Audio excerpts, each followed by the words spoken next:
What's up, everyone? Welcome to the Power Play with CJ. Today we're going to focus in on Ilya Kovalchuk announcing his retirement from hockey. You know, it's one of the most shocking announcements of all time. I think I would be less surprised if Kate Upton called me this morning to meet for drinks. Actually, I'm busy tonight. I can't meet her. I should cancel for her. But that seriously though, this is like one of those things that really comes out of left field at you. Like, he's got, I think, 12 years and $80-something million still owed to him. Ilya, bro. Come on.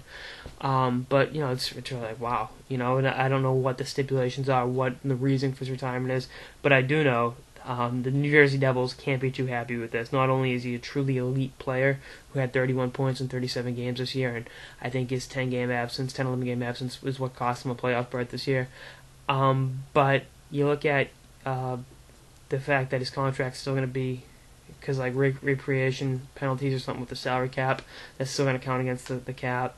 And if they bottom out next year, which without Kovalchuk there's a very good chance they do, they don't have that first round pick because of the BS they went through to sign Kovalchuk. So yeah, it's intriguing.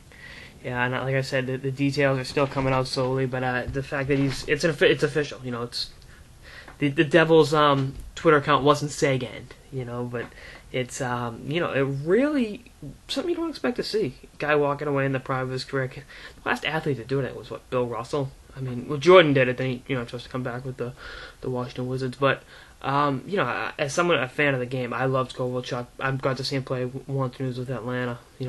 Rest in peace, Atlanta Thrashers.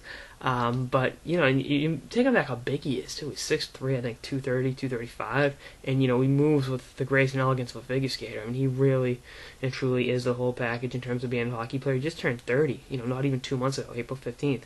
And it's unfortunate that he's retiring. I think he's robbing the fans of some quality hockey, but I'm sure he has his own personal reasons. I know he's still got the place in Russia. I think he has a place in Miami too. I'm almost 90% sure.